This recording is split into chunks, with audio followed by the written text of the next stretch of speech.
Гласот на Америка на македонски. Преку една деценија вашиот прозорец кон САД. А сега, директно од студиото во Вашингтон.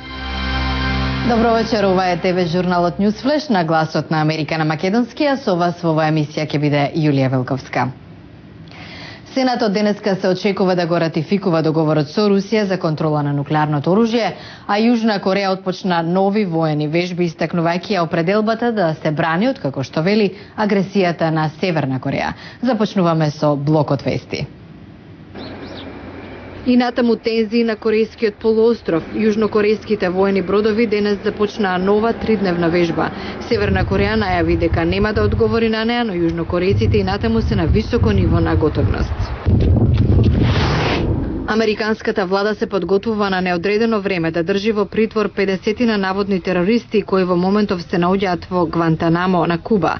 Во извршната наредба што оди на разгледување кај претседателот Обама се вели дека за затворениците од заливот Гвантанамо, држани, цитираме, во пролонгиран притвор, нема да се поведе судска постапка.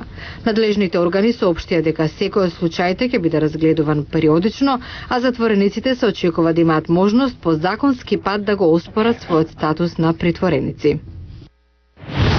Американскиот представнички дом усвои мерка за безбедност на храната која е испратена на подпис кај претседателот Барак Обама, со што ќе стане закон.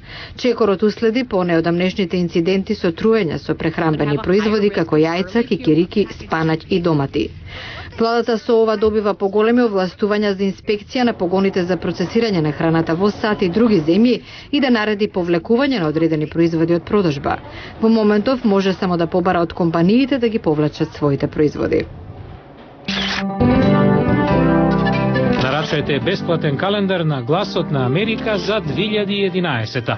Појдете на www.glasnaamerika.com или пак на нашата страница на Facebook Глас на Америка. И како што ви најавивме порано неделава, во продолжение ќе ви покажеме што значат климатските промени преку објективот на фотографот и авантурист Џејмс Балок.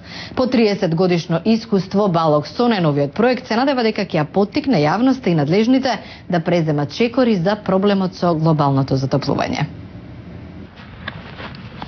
Џејмс Балок фотографира глечери во процес на исчезнување во најизолираните делови на планетата.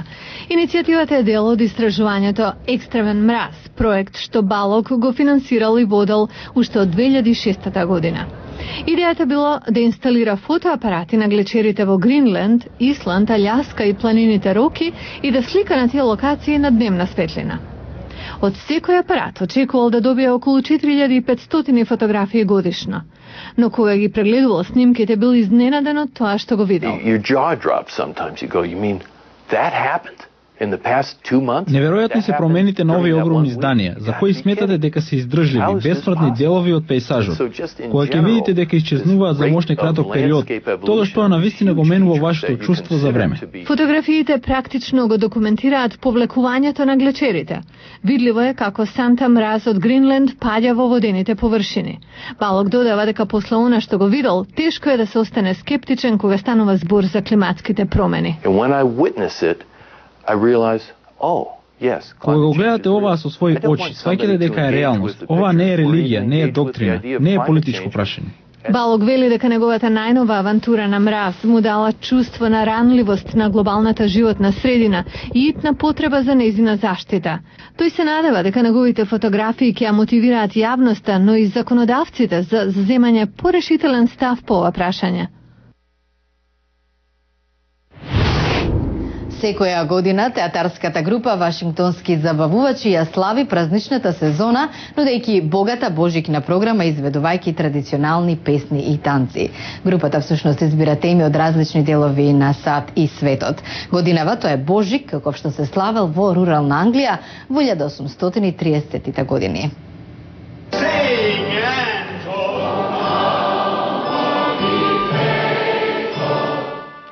Божик е во Вашингтон. За стотици семејства во главниот град на САД и пошироко тоа значи посета на настаните на театарската група Вашингтонски забавувачи. Тие со ова се занимаваат веќе 4 децении со своји филијали во Вашингтон и 9 други градови ширум САД. Компаниите секоја година бират различна култура што ќе ја представат на јавноста. Овој пат тоа е рурална Англија.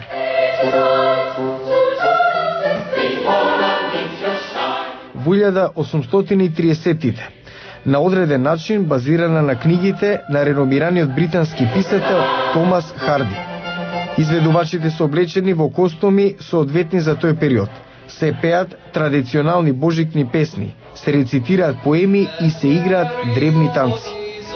Многумина од членовите на групата доаѓаат од локалните заедници.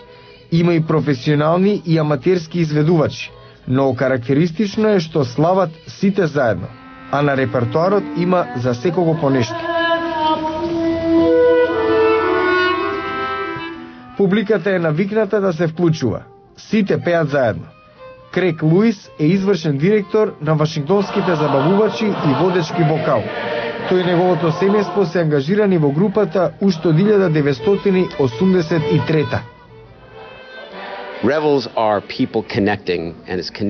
Групата ги зближува луѓето со материјал популарен со генерации наназад, со програма што спојувала генерации.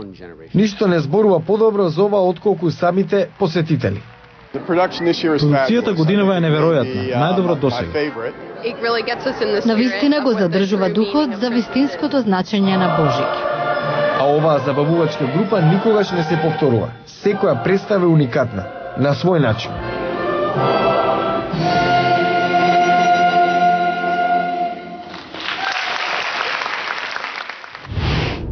А во утрешен Newsflash со години педиатрите и детските психијатри се прашуваат дали има врска мокрењето во кревет и количината на сокови што содржат кафеин.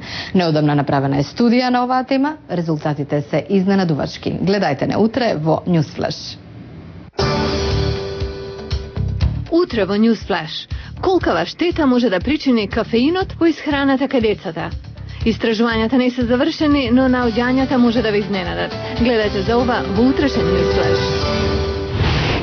Го гледавте Newsflash на гласот на Америка на македонски. Јас сум Јулија Велковска од студиото во Вашингтон. А за најнови содржини посетете нашата веб страница glasnaamerika.com. Пријатна вечер и се гледаме утре.